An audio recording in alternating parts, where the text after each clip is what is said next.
So here I am to talk about one of the greatest reads that I had in last month. And yes, I know I'm a little bit late, but reviews don't come out when I want them to, or do they? Hello beautiful bookworms, my name is Katarina and welcome to my channel, and today I'm going to be doing a review for a short story collection, sort of intertwined story by itself, and that is The Headsman by Christina Mirzoy.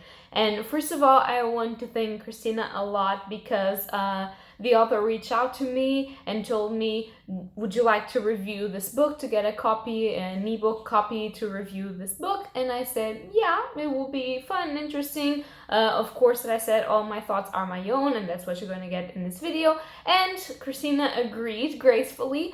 And now I have to tell you, I already told you this in my June wrap-up. Yes, we're in July. In my June wrap-up, which I'm going to leave linked somewhere, but I absolutely loved The Headsman.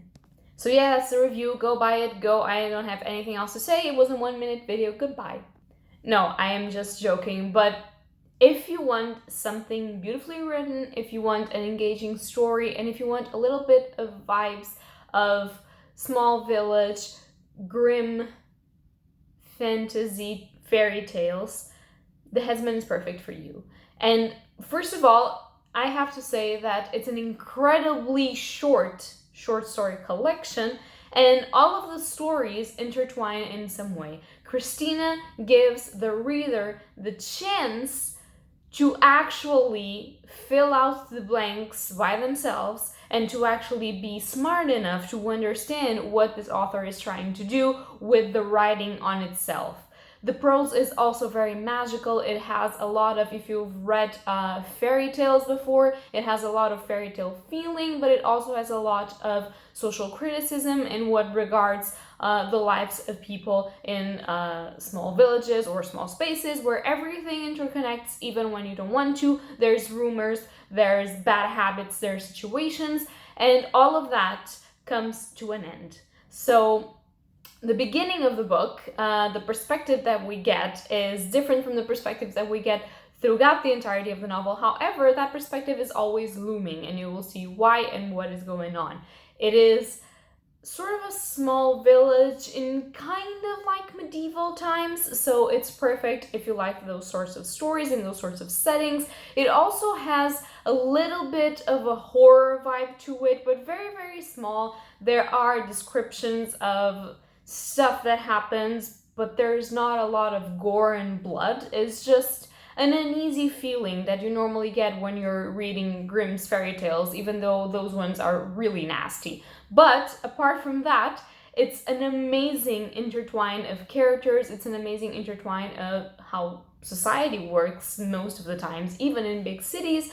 And it's an amazing view filled with dots of magic of a community and how that community lives or survives together, and the main pieces through all of that community, and how everything and every single one is important and interconnects to the main actions of what is going on.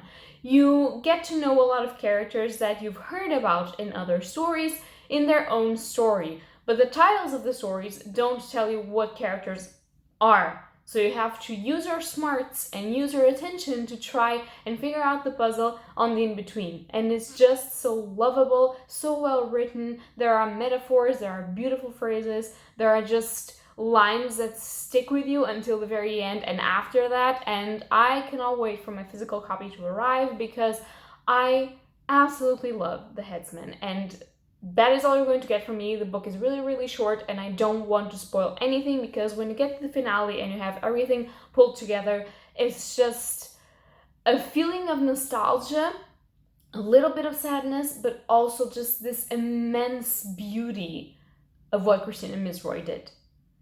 So that's what you want. You want to read that. We are approaching the spooky season. Obviously, there's still August coming on, but for those of you that are like me and like a little bit of fairy tale and slight horror-ish in the summer, and for those of you that really want something to read in the spooky season, but that it's small and readable faster, you have the Headsman, and I do so advise that you pick it up because it very well deserves your time.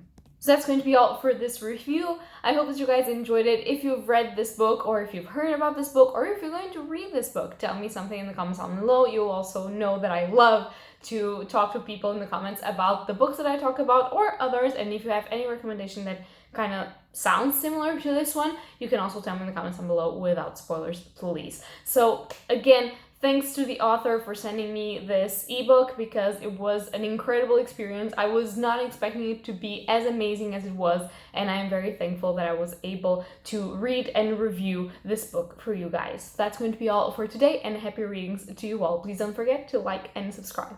Bye!